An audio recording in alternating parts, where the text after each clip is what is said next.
Kan du fortælle mig, hvad det er, vi skal i dag? I dag skal vi have en ny høne. Rigtigt.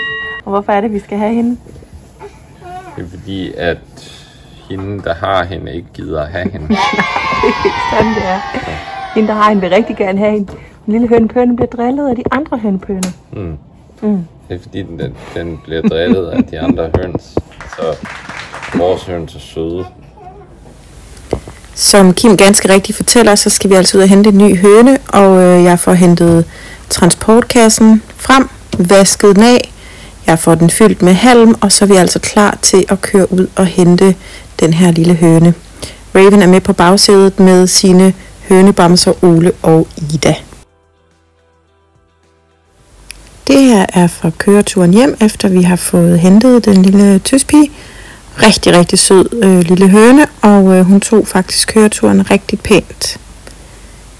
Vi ankommer derhjemme, og jeg bærer hønen ind i hønsegården, så hun er klar til at møde sine nye venner.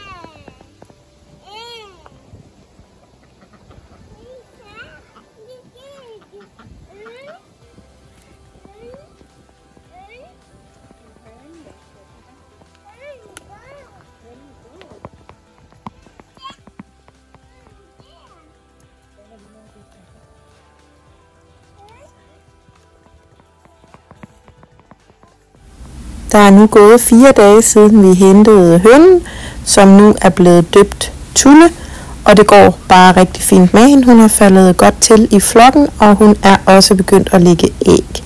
Så vi er glade for at have overtaget hende, og er sikre på, at hun vil få et rigtig dejligt hønseliv her på Kittenborg.